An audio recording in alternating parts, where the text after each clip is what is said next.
Yeah, yeah. She, I understand my thought out of it. Yeah.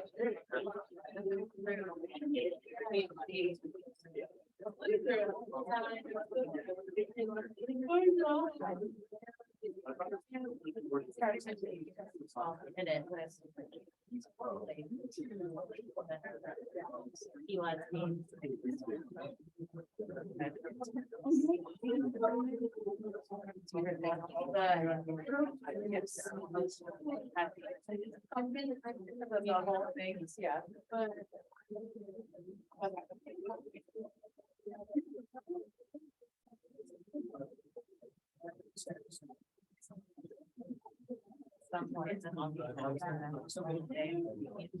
yeah, I like all that.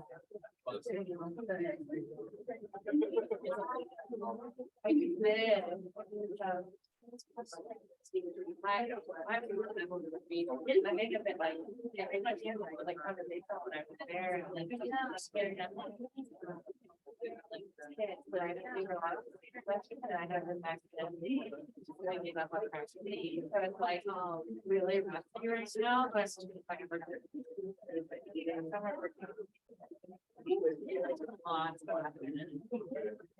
I really wanted it. Yeah.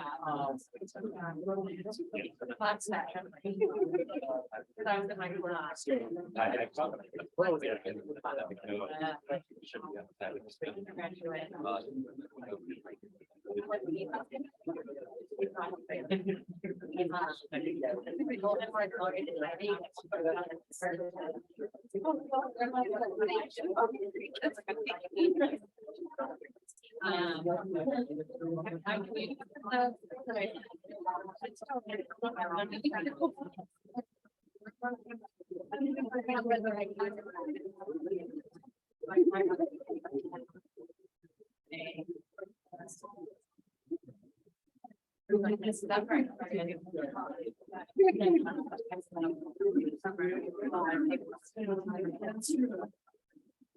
I was in my class. I don't think undergrad would buy.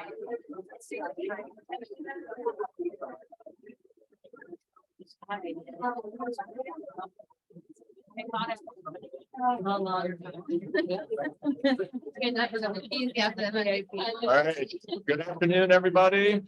My name is Kevin Su. I'm with the Water Institute here at UNC. Welcome to the verbal presentations for WASH Interventions. Our first speaker is Andrew. Please welcome Andrew from University of Michigan. Hi, everyone. Welcome to this afternoon session. Thank you to the organizers for me to play a little bit with the schedule here and go first, as I have to run right after another talk. But today I'm going to be telling you about our simulation approach to generalizing the outcomes of intervention trials, hopefully improving the effectiveness of water sanitation and hand washing interventions in research and policy.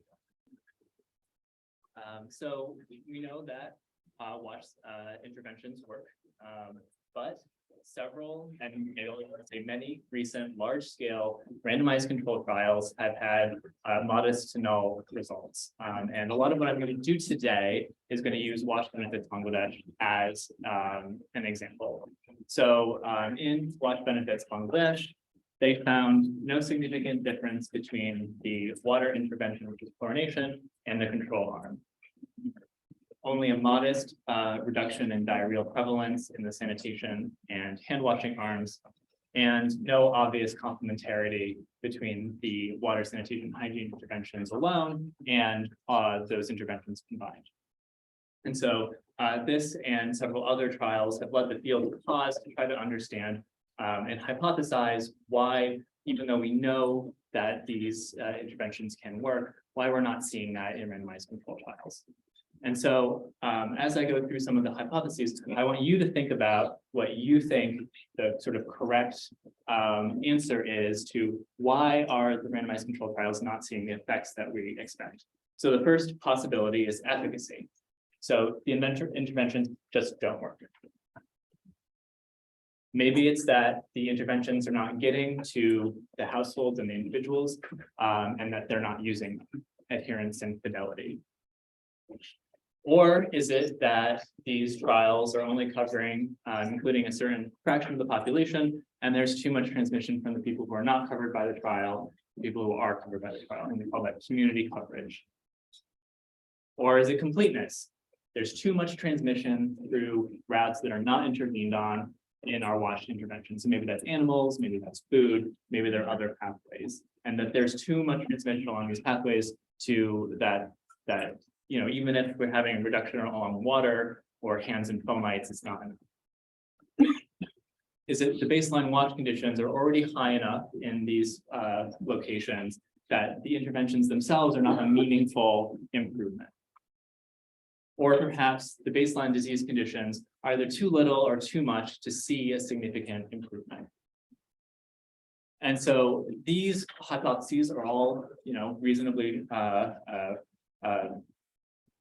possible, but they're hard to evaluate empirically. And so what I'm going to tell you about today is a mechanistic transmission modeling approach to evaluate these explanations. And so one, we're going to develop a mechanistic model. Two, we're going to calibrate that model to trial data.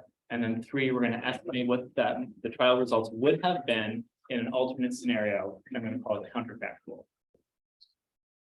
Don't have a lot of time to get into a lot of details here, but our transmission modeling is accounting for people not using the interventions.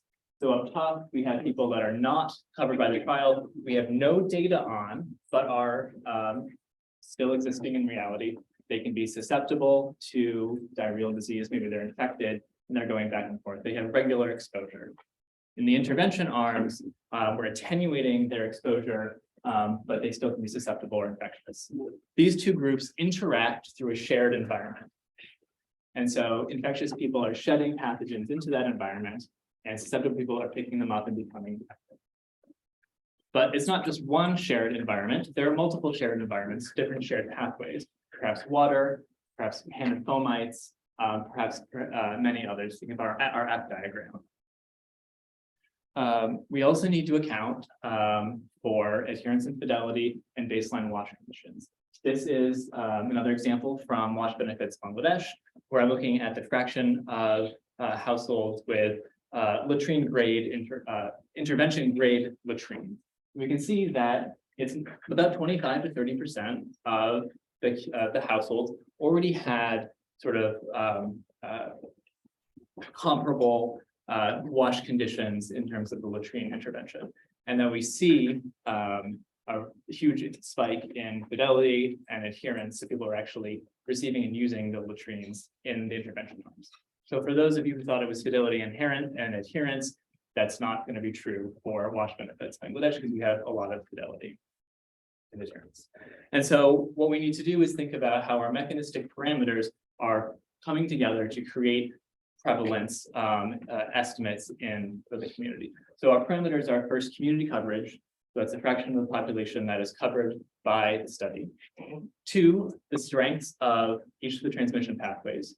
Here we're going to be modeling water, hands and fomites, and all other pathways.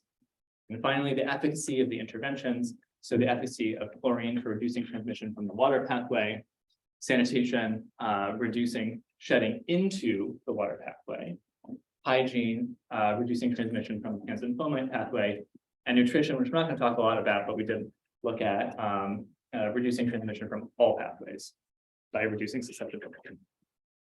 And so what do we do with this model? So first, we generate a comparison of the simulation and the data, so we know that our model is correctly calibrated. Two, we're going to look at parameter uncertainty. I'm not going to do that today because we don't have enough time, but happy to chat with anyone after. And three, what I do want to focus on today are these counterfactuals. What would have happened if ... an alternative scenario. And so first, really quickly, I want to show that our model can successfully capture diarrheal prevalence at both baseline and midline and endline in each of the arms, sort of tolerably well. And so now that we've calibrated our model, we can ask, what would have happened if we double the efficacy of the intervention? So for those of you who thought that efficacy was the right answer, that's a reasonable explanation. So here we're looking at the median increase in median improvement in intervention effectiveness in the counterfactual simulation compared to the sort of real or factual comparison. We can see modest to pretty strong improvements. I already alluded to full adherence as being kind of not a huge gain because we already had pretty high adherence, at least in this trial. Perhaps other trials we would look at that we would want to see higher adherence. Increasing coverage, even at sort of modest 20%, we're already seeing gains sort of comparable to doubling efficacy. And then lastly, no baseline wash conditions. So if we get rid of all of those improved latrines, theoretically, at baseline, we actually do worse in our intervention effectiveness. And similarly, if we double baseline prevalence so that there's more disease in the community, we do worse in our intervention effectiveness. And this might be surprising because you also think, okay, we have more disease prevalence, easier to see a reduction. Well, actually, that means that there's more disease in the community infecting the people that are in the study. And so those of you who guessed completeness might be asking me, what did I do about completeness? And so to talk about completeness, I want to first talk about coverage again. And so in the water intervention, I can imagine how, as I increase the coverage fraction, how the relative risk in the counterfactual compared to the real data goes down. So at 1, there's no change in the counterfactual, and at 0, we have disease elimination. And so we get disease elimination in the water arm around 90% overall. There's a lot of uncertainty here that I'm hiding, given we don't have time to talk about it. But what we do find is completeness is an important effect modifier of increasing coverage. And so if we have very low completeness, and so remember, completeness is how much of the interventions are covering a transmission. So low completeness means that there's a lot of food transmission or animal transmission. Chlorination is not going to handle that. And so if you just give chlorination to more people, it's not going to change the diarrheal burden. And so low completeness means increasing coverage is not going to do anything. High completeness, the opposite story, we can do much better. And so in our sort of short time together, I want to suggest that coverage is going to be our essential kind of lever here, because our interventions are going to have little impact if there's a lot of disease pressure from people not covered by the interventions. But 2, completeness is an important effect modifier of the impact of coverage. Unfortunately, at least in this trial, there's a lot of uncertainty about whether the interventions are complete or not. Efficacy and adherence can make an improvement, but there are limits to their impact. You can't really go above 100% efficacy, can't go above 100% adherence. And we also find that it's easier to find an effect when the system is already closer to disease elimination, which is a little bit, like I said, counterintuitive, but is important to keep in mind.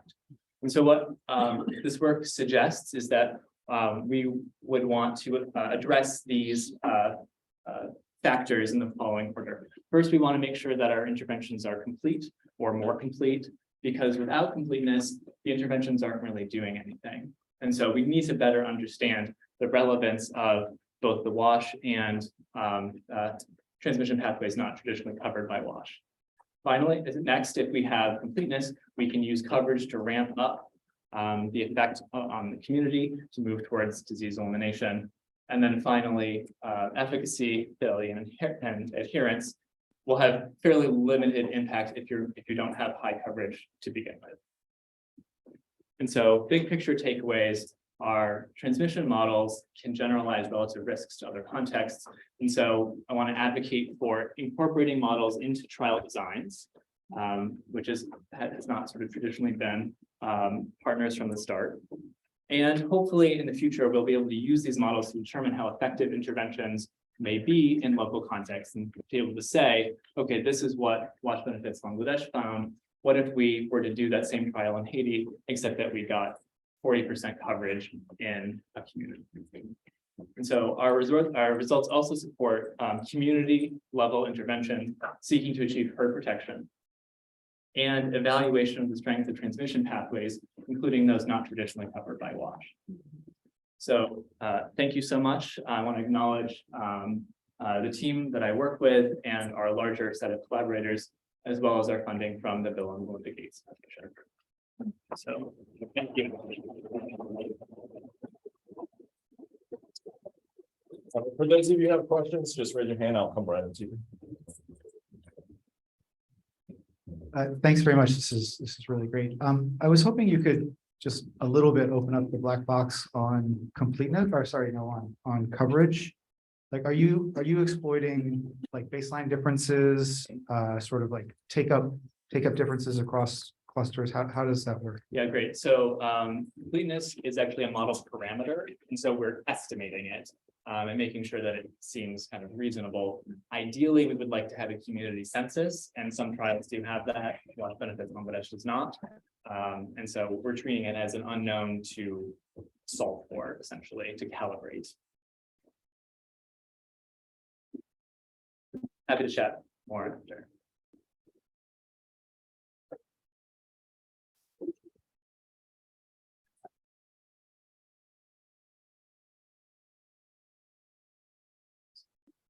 Thanks. So I had a question about the time horizon for your model.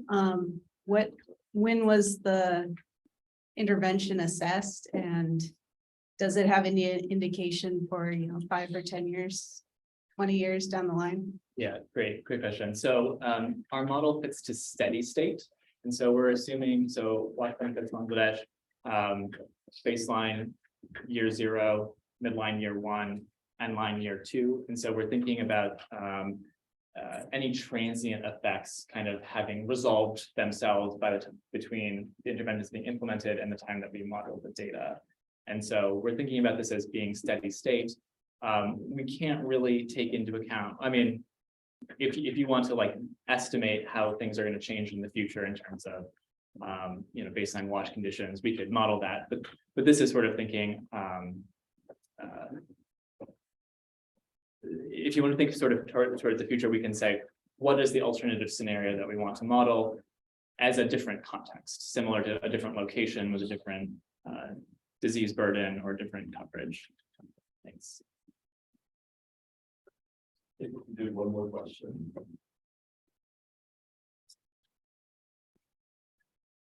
Yeah, sorry, I just have a follow-up to the question about completeness. So I was wondering, like, how sensitive the model is to that. Is it like a assumed parameter, or do you play around with it a little bit to see how much that impacts your results? Okay, so do you mean completeness or do you mean coverage? Completeness being how much transmission is along intervenable pathways, or what fraction of the community is covered? What I was thinking specifically about how much is on pathways that we're not accounting for. Great. So that is one of our mechanistic parameters that we estimate. So we get a distribution of parameters that are consistent with the data. There's a lot of uncertainty, I'll be honest. But the point is that given this uncertainty, what is the distribution of sort of outcomes under these alternative scenarios? And Okay. so, at least in the trial that we're looking at, there's very little information about completeness, because either you have an effective but incomplete intervention, or you have a complete but ineffective intervention, and they look the same in terms of the data. And so we need to take both of those possibilities and say, okay, let me ramp up coverage or efficacy, and how do they translate into the future? Well, thanks everyone. I have to run to give another talk, but I will be back at the happy hour and poster session, and happy to chat more. So thanks again.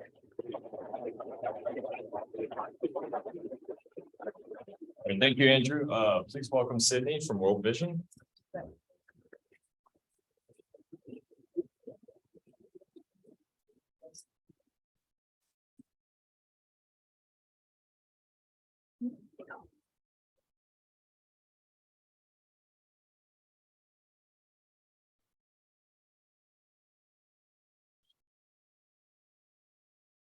Great. All right. Good afternoon, everyone. My name is Sydney Shea, and I'm a WASH Fellow with World Vision US. And today I'll just be walking through effective contextualized behavior change at scale and assessment of our rapid behavior centered design toolkits. So just to start us off with some background, there's a lot of behavior change research out there. A lot of it tends to focus on a specific behavior in a specific location, which can make it pretty difficult to know how to apply. A lot of the approaches that exist can be time consuming and costly as well, which can be burdensome on our field staff. Also, just the burden of capacity building on our field staff can take a lot of time as well. Generally, it can be unclear how to adapt a lot of this information across contexts. And so there is a need for behavior change tools that can apply to a wide set of behaviors, can be contextualized and are scalable. So that brings us to World Vision's Rapid Behavior Centered Design Toolkit, Rapid BCD for short. And so there are 4 components of this toolkit, and I'll go through them in more detail in the following slides as well. But the first part is our behavior change implementation guidance, like a reference document. Then we have the Rapid BCD tool itself. We currently have 4 behavior specific guides, and within each of those guides is a breakdown of the specific behavior that we're targeting, as well as various interventions mapped to the Rapid BCD tool. And then lastly is our formative research flowcharts. So this is what the behavior change practical implementation guidance document looks like. It's fairly lengthy, it's about 45 pages, and it really goes into the foundations of behavior change principles and different concepts, why it's effective, how it can be implemented. And then the second half of this document relates those principles from the first half as they apply to WASH behaviors. So World Vision has identified 8 key WASH behaviors, as you see on the screen. And our hope is that for each of those 8 behaviors, we can create a shorter behavior specific guide that can be sort of supplemental to the larger guide. And so currently we have 4 of those completed. Well, I should say we have drafts of them completed. The first one is for hand washing. The second is for latrine construction and use. We have one for menstrual hygiene management, and then safe child feces disposal. So these all are a bit shorter. I think the longest one is around 10 pages, and they all follow the same format of synthesizing health evidence for that behavior, and then walking through various behavior change principles as they apply to that behavior, and then mapping a couple interventions to our Rapid BCD tool. So the Rapid BCD tool itself has 2 components. I apologize that this is a little small for you to read in the back, but this is what the whole table itself looks like for the first part of the Rapid BCD tool. And this is more about understanding the behavior itself. So the first question up here is, who is the actor? Who is it that you want to be doing this behavior? And then the 3 following questions break down the behavior itself. So what kind of action is this behavior? Who is the beneficiary of this behavior? And then what kind of benefit is there to doing this behavior?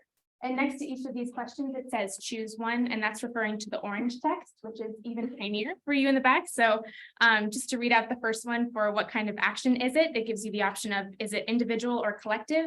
And is it planned or routine?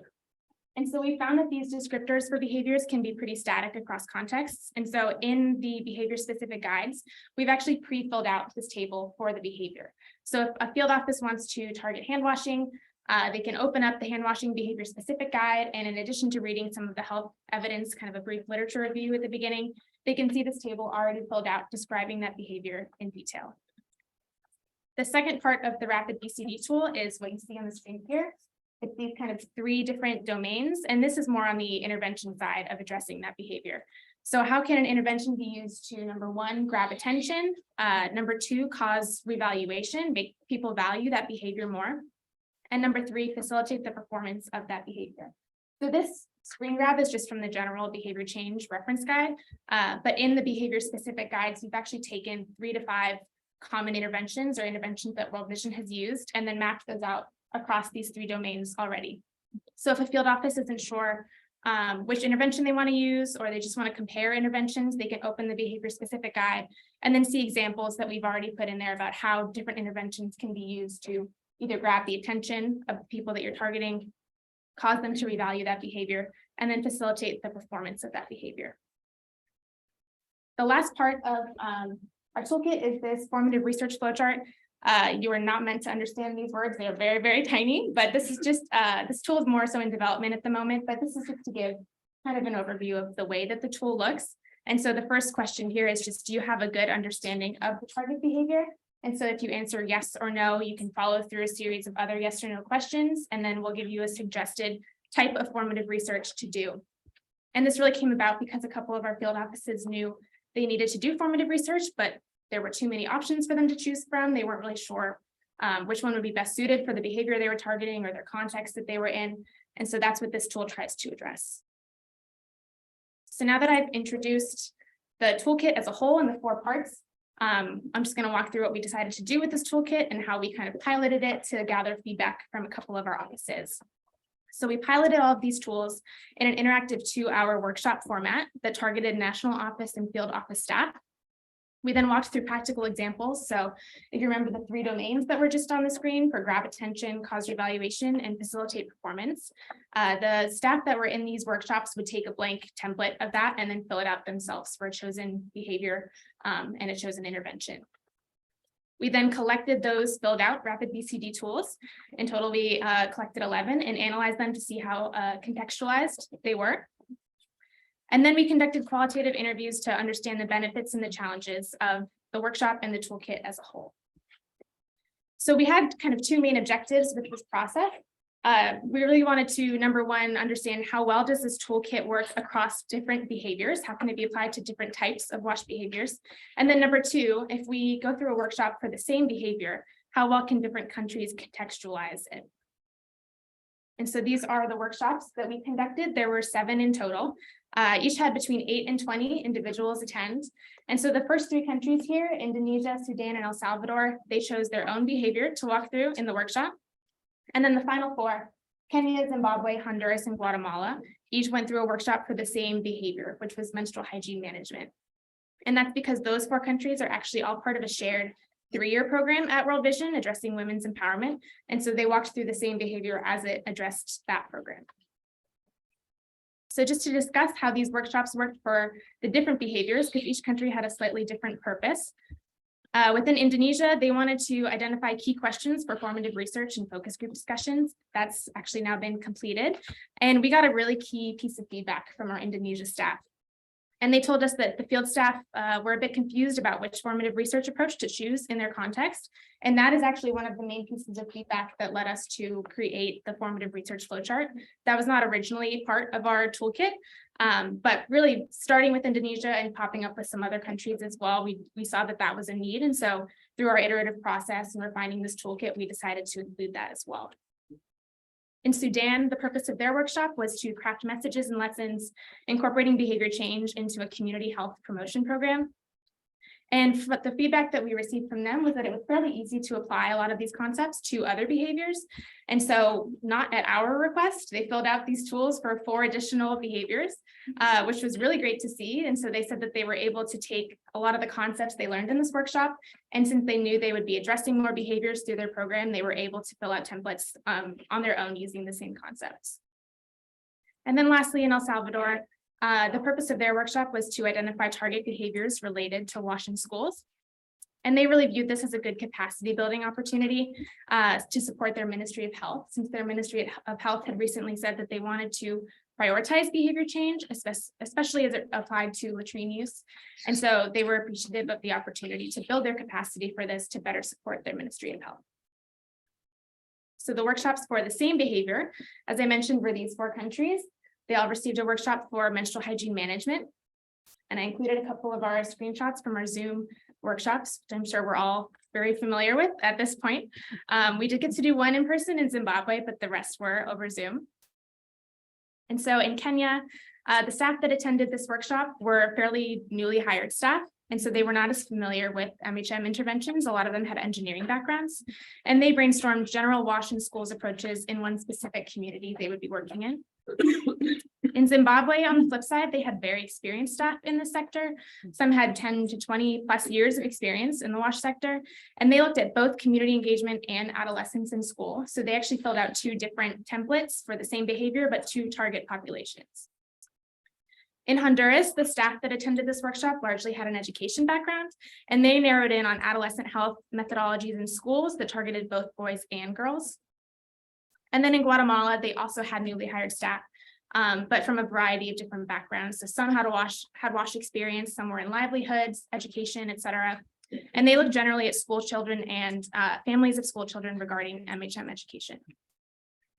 So just to summarize a bit more of this process, what went well, we saw that different behaviors were very well understood and adapted. And probably the biggest takeaway from this is that teams were really able to tailor to their context. So they were able to take the same concepts that we were introducing in these workshops and really get very specific and detailed in these rapid BCD tools, apply them to their own contexts. Teams also had really creative ideas, especially for the grab attention portion of the rapid BCD tool. Also, the 2-hour time limit for the workshop went pretty well. It wasn't too long that you lost focus, but also not too short that you couldn't grasp the concepts we were introducing. This also worked very well with the variety of staff backgrounds and experiences, as we saw on the last slide. A couple of things that might need improvement, some guidance that we might want to provide moving forward. As we analyze these rapid BCD tools, we saw that there really needed to be more specificity in behaviors and in the target population. So for the behaviors, some would say they were just targeting hand washing, and they weren't really specifying if this was going to be hand washing before eating or hand washing after latrine use. So they weren't really giving any additional detail there, which is what we had tried to enforce in our workshops. And then same for the target population. A couple would say that they wanted to target households, and we really encourage them to be more specific if they're targeting heads of households or if they're targeting mothers, for example. Also, alignment of interventions and target population. A couple people would say that they were targeting adolescents in school, and then their ideas for interventions would target school administrators or perhaps parents of students as well.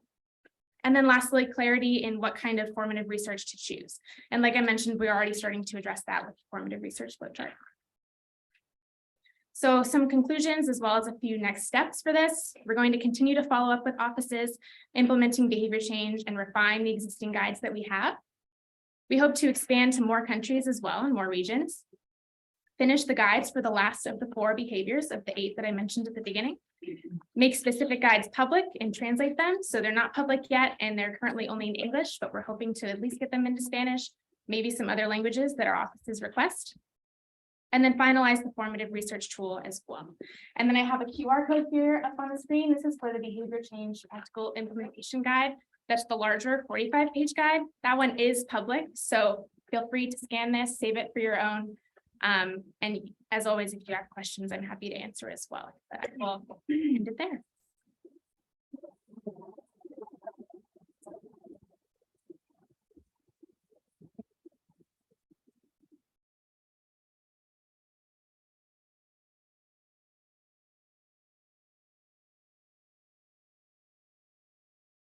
Hi, thank you. This is Ana Zisa from the One Drop Foundation. And something that we struggle with, the One Drop Foundation focuses a lot on behavior change, and something that we struggle with a lot is this capacity building and putting the implementers up to speed into these approaches. So it's great to see that this is open source, no, and that we can. So thank you for that. I'm curious to know more about what are the formative research tools that you use. Again, because something that we always need in a behavior change approach is really to understand what are the behavioral determinants, what are the barriers, the motivators that prevent or accelerate a behavior, and identifying those, it's yeah, it takes a lot of effort, Yeah. no? So what are those tools that you have? Sure, yeah. So I will say with that formative research flowchart that we have, we're not really directing towards specific tools per se, but more so kind of you know, like if you don't have as much information about a specific behavior, one of the pathways takes you to a literature review. And so that is also something that our behavior specific guides would address. Kind of depending on whether there's a social norm attached to the behavior, we might like target you towards a focus group discussion instead, so to get more detail about the specific behavior. And so that's really what that tool does. It keeps it a bit more general as well. So I don't know if there's any specific kind of tagline tools that you're looking for, but that's really what that flow chart is addressing as well.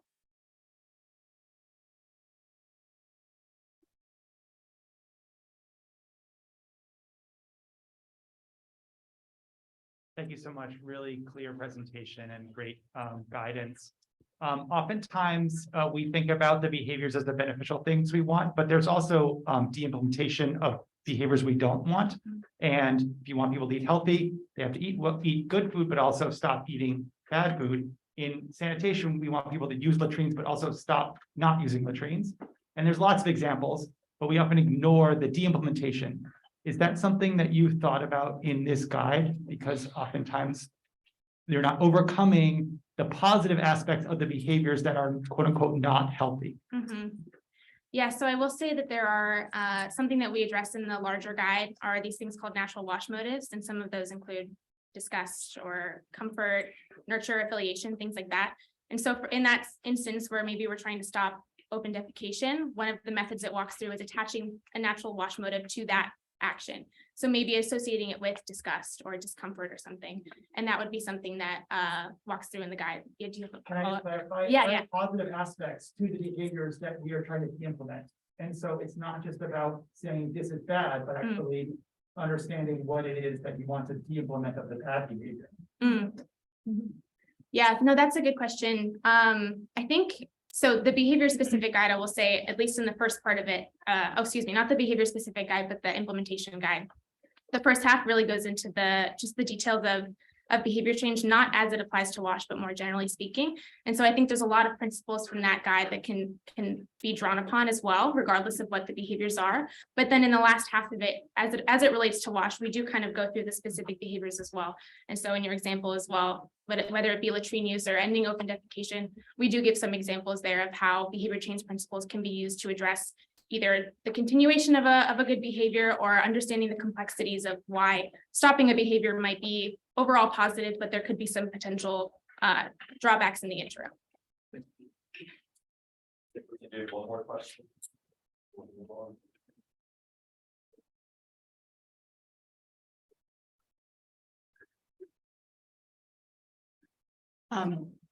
Yeah, thanks for the presentation. I was curious if you could expand, I think, on one of your slides, you said that the teams were really creative in their approaches, and I was just curious if they had any examples. Yeah, I definitely, if I had more time, I would have loved to go through some of the specific feedback that we got through those rapid BCD tools. But I think at least something that stood out to me from, I think it was our Honduran team.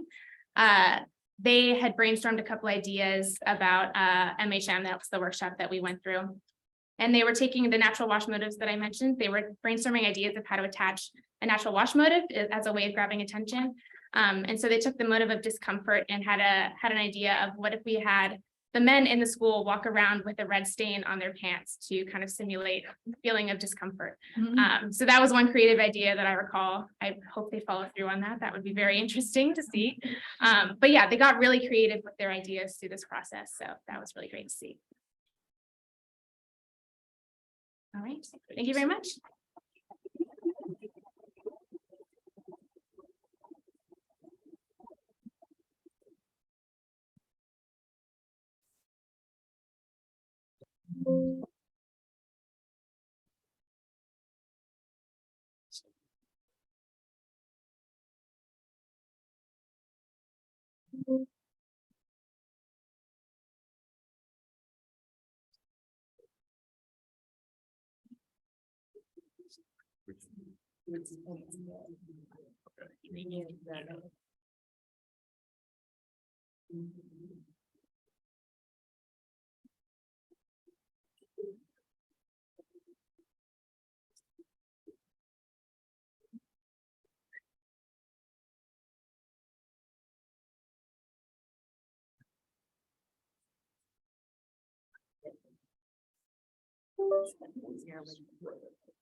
All right, sorry about that.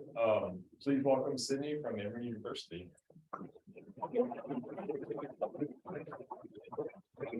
Good afternoon. I'm also Sydney. I'm from Emory University. I'm a doctoral candidate in the Department of Environmental Health. And today I'm going to walk you through some of my research around water, sanitation, and hygiene interventions and season, and talk a little bit about how these results might fit more broadly into a climate and health discussion. So climate change has largely been framed as the existential threat by many climate scientists and politicians, but even in the near term, climate change has the potential to roll back decades worth of public health progress that we've already made, including decreasing rates of diarrheal diseases, which are still the second leading cause of mortality among children under 5. In fact, changes in weather patterns linked to climate change, including increases in precipitation and flooding and increases in ambient temperature, have already been linked to increases in diarrheal diseases across a variety of settings. Diarrheal diseases also peak seasonally, typically in tropical climates and rainy seasons, which are seasons marked by higher temperatures and higher precipitation. With all of this in mind, we wanted to explore whether WASH interventions might confer more protection against diarrhea during these periods of higher climactic exposures, or phrased differently, we wanted to explore whether the impacts of WASH interventions were seasonal. We had the hypothesis that WASH interventions would provide stronger or more protective effects in rainy seasons when transmission is much higher with diarrhea causing pathogens. With the thought that perhaps when WASH trials analyze diarrheal impacts or diarrheal results in aggregate or across seasons, perhaps we're also washing out the true impact of our WASH interventions. So to answer this question and test this hypothesis, we dove into the literature. We conducted a systematic review of WASH interventions and a meta-analysis of their impacts stratified by season. To identify papers for this review, we utilized a recent publication by Wolf et al. This is a systematic review and meta-analysis of the impact of water and sanitation interventions on childhood diarrhea. It's the most recently updated review on this topic. And the studies in this review span the years 1970 to 2021. So for each study in this review, we created seasons using empirical land station weather data instead of historical or literature-based demarcations for seasons. And we decided to calculate seasons quantitatively using key meteorological conditions associated with climate and climate change, like precipitation and temperature. So we were not only evaluating these interventions in terms of season, but we were also able to speak to the larger implications of the performance of these interventions in the context of climate and climate change. So to calculate the seasons for each study, we first extracted the location and the months and years of data collection for each study. We then used this information to pull or query weather data sets from NOAA's Global Surface Summary of the Day catalog of land station weather data sets. These weather data sets contain daily precipitation and temperature values for the study setting. And then we also calculated humidity. And then we aggregated all of these values to the monthly level and matched them to all of our studies. Once we had our monthly estimates for each study, we then used took these key weather variables and used k-means clustering to create weather clusters that served as our proxy seasons for each study. We dichotomized the seasonal variable into like months of high meteorological exposures, so higher months of precipitation, temperature, and humidity, and then like months of lower meteorological exposures. And then we termed our higher exposure months as our rainy season and our lower exposure months as our dry seasons. So once our seasonal demarcations were created for each studies, we were then able to identify which of our studies occurred in a single season, entirely in one season, rainy or dry. And then we were also able to identify which studies collected data across season or our multi-season studies. For our single season studies, we extracted effect estimates and calculated relative risk using standard methods and formulae. And then we labeled that as a dry season relative risk or rainy season relative risk, depending on which season the study took place in. For our multi-season studies, we dove into the papers and we looked for longitudinally disaggregated diarrheal results so that we could create stratified risk, relative risk by season for those studies. Those disaggregated results usually looked and were contained in a figure like this one.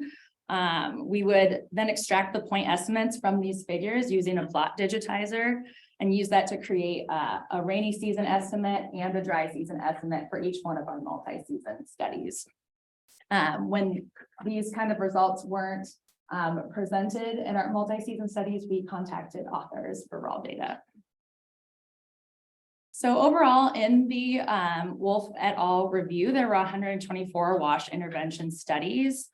49 of these studies we were able to include in our seasonal analysis. The majority of the studies that we excluded were multi-season studies that didn't contain longitudinally disaggregated data.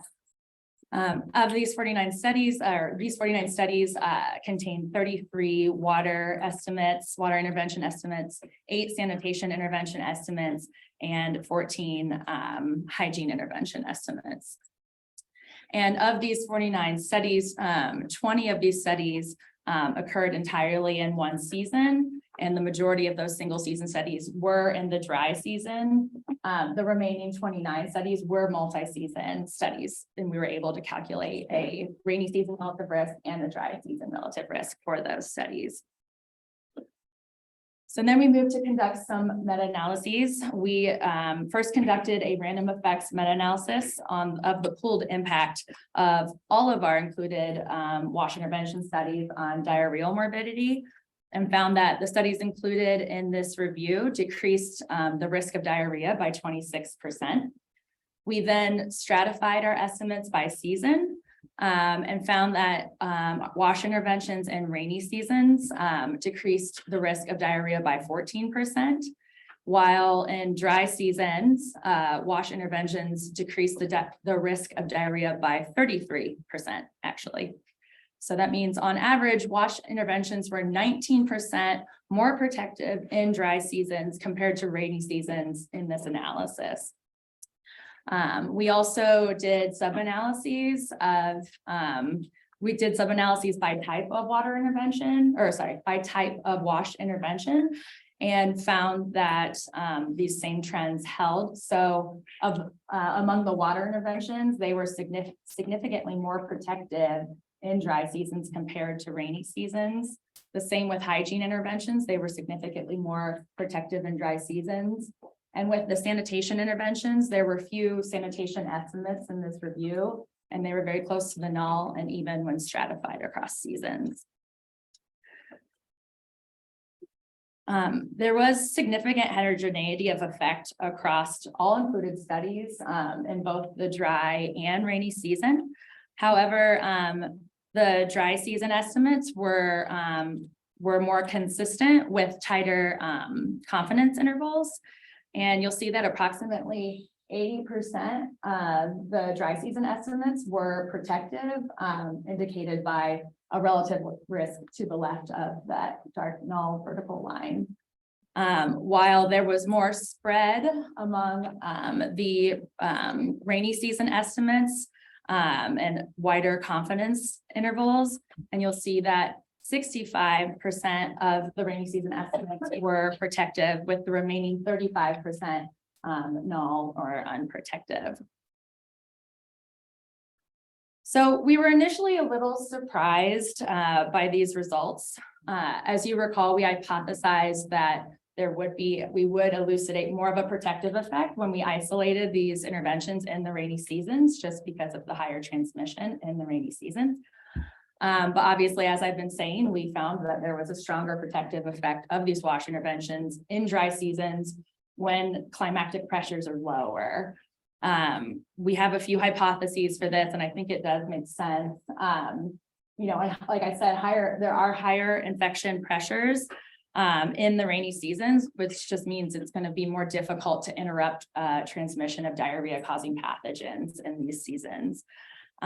This higher infection pressure is likely due to varying dominant pathogens in rainy seasons or by season, and varying dominant pathways and more pathways to infection during rainy season. So the combination of these dominant pathogens, these additional pathways to infection, is likely overwhelming or swamping wash infrastructure during these seasons.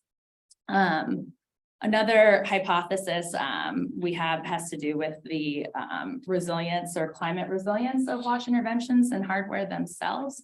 It's likely that during these periods of higher climatic pressures, wash interventions are likely eroding or maybe failing, pointing to the need for the design and implementation of more climate resilient wash interventions. And again, I think it's important to note the heterogeneity in these findings again. There was significant heterogeneity in both the rainy season on the left and the dry season estimates. And I know I've really emphasized how protective wash interventions were in the dry season, but I think it is important to note that still 2/3 of wash interventions or the wash intervention estimates in the rainy season were still protective themselves. So this is just points to the fact that some wash interventions are providing adequate protection in these rainy seasons, while others are perhaps not under higher pressures. And this is something that needs to be explored a little bit more.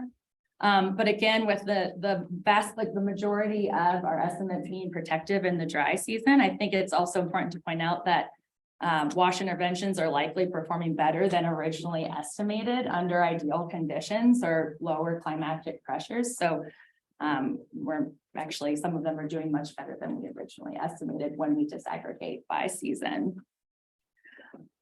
So how do we link all this together so far? I think first and foremost, this points to the need for seasonality and climate to be considered, or at least taken into account in some way in wash trials, especially given that we're seeing differential effects by season. Since our results point to the higher efficacy in dry seasons, wash studies are maybe losing the bigger picture around efficacy when collecting data for less than a year, or collecting data in these longer trials and analyzing in aggregate. And then in terms of the broader picture, when it comes to climate, with increasing weather variability around all parts of the world, I think taking seasonality into account is not only important just to get better estimates around efficacy of these interventions, as I just mentioned, but will also hopefully provide climate policy relevant data that could lead to the design of more resilient infrastructure and more protective infrastructure towards future climate change. So with that, I just wanted to thank you for your time and acknowledge my funding sources. This work was partially funded by a training grant from NIEHS and an R01 from NIAID. And I also wanted to acknowledge my collaborators in this work and go ahead and take your questions.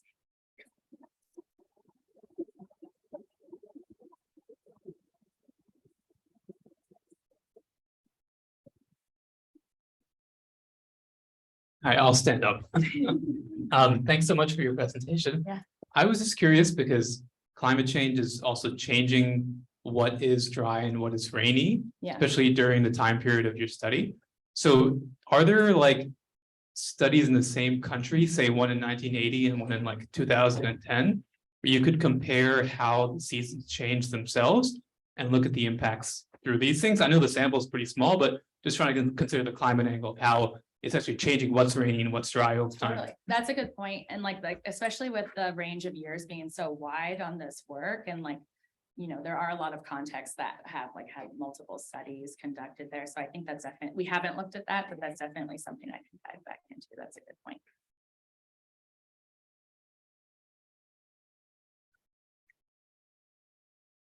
Hi, Lauren Burrows. I think this is probably outside of the scope of your study, but in terms of the seasonal, like temperature seasonality, like how might you apply like what you did here?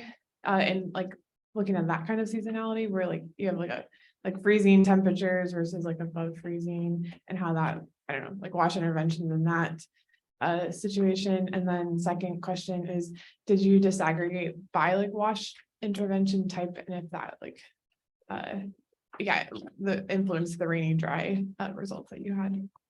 Yeah, I'll answer your second question first because I'm not sure I can answer your first. But I'll try your second. So yeah, I did a sub analysis just by like broad type of what, so like water interventions, hygiene interventions, and then sanitation interventions. I didn't disaggregate any further within like water, say like point of use versus, you know, piped water, because it just, the strata got too thin at that level. So I only had 33 wash estimates, but then 14 hygiene or water estimates, 14 hygiene, and then 8 sanitation.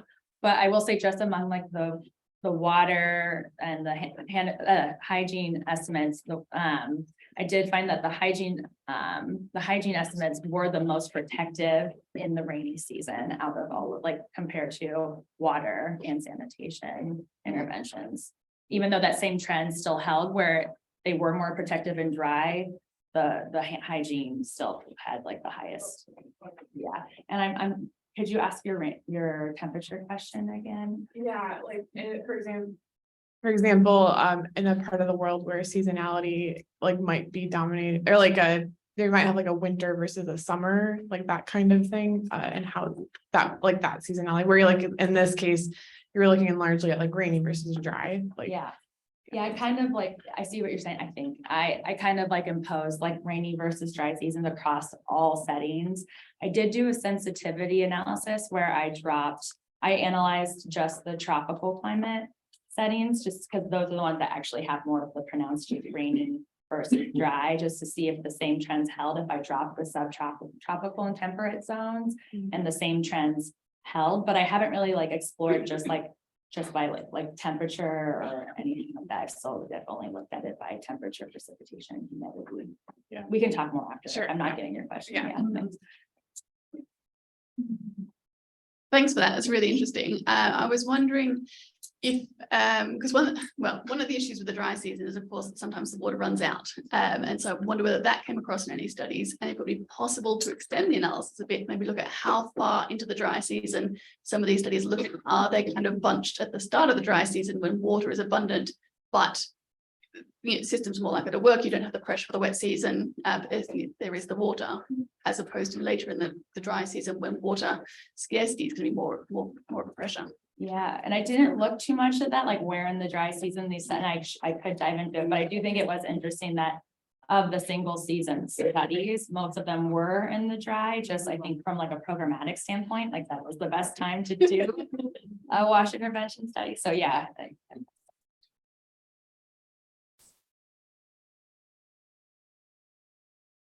Any other questions? I thought I saw.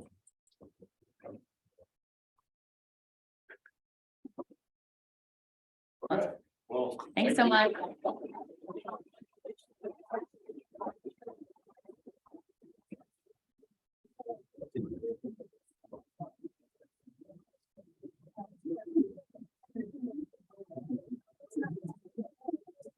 Yeah.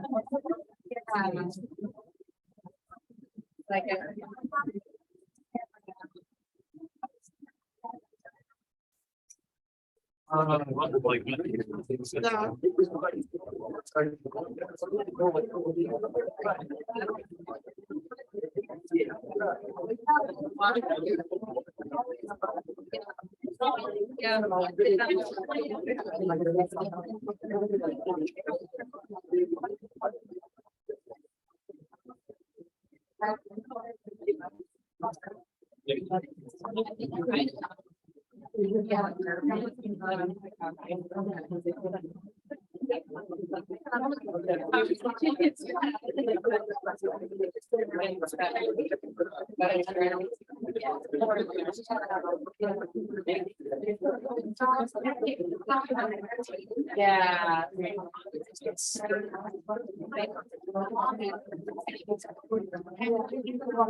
I was like, I'm thinking.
Yeah, yeah.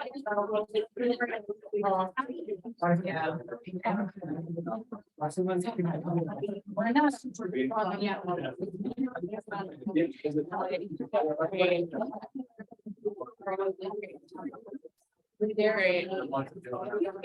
Yes. Part of Great. Great. Alongside. Yeah.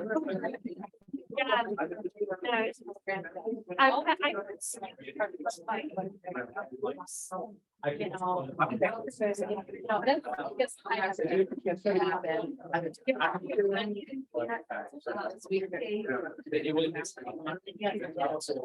We're just, yeah.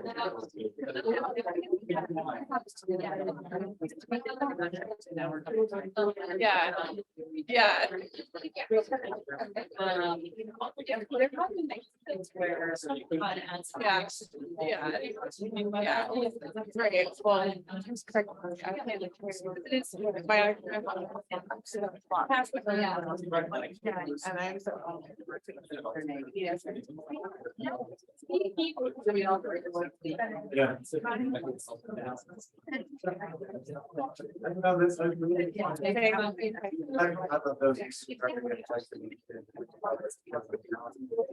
I think we'll get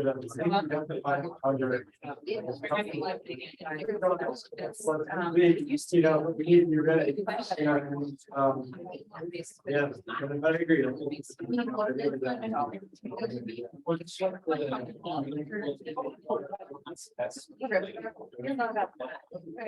we have. Well, I meant technically.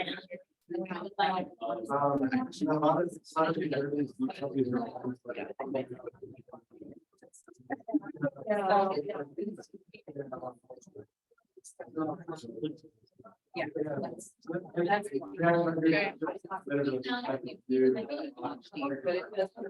Great.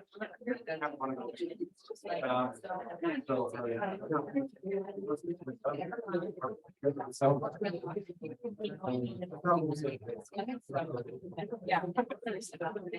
So anyway, 40%. I have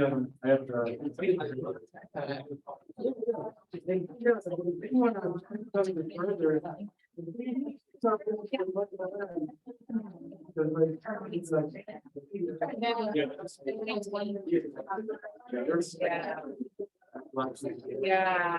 But.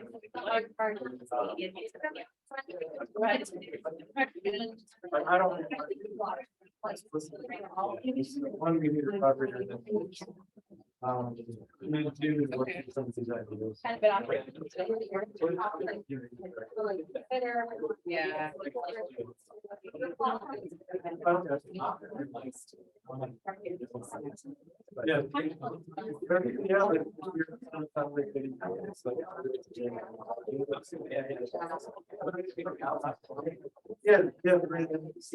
Yeah.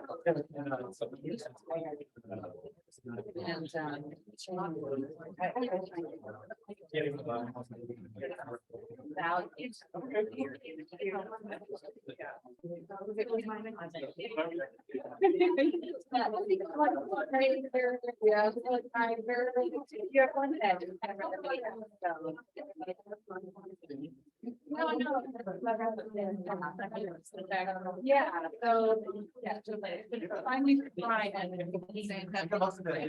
That'll be coordinated. Yeah, good luck. That's good. Yeah, I think. Yeah.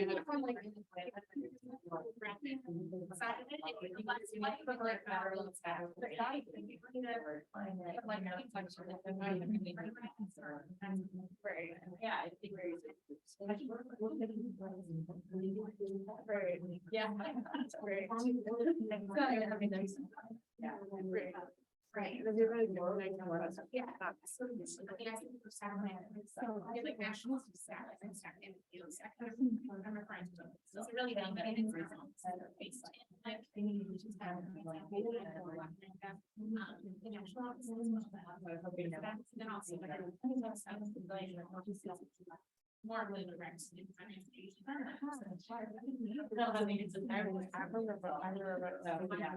Yeah, so yeah, safe.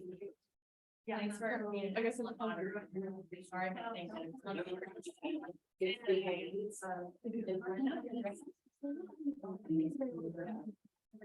Yeah. Yeah. Yeah. Yeah. Oh, yeah. So we have no rooms on the Monday. Yeah, so maybe it goes later. 60 days. Great. I'm not there. I can imagine that. I'll make a number of things.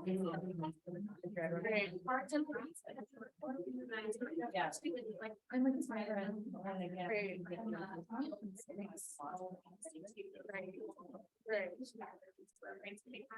Well, yeah, we'll get there. Well, I'll talk to you later. Yeah. Thanks. Yeah.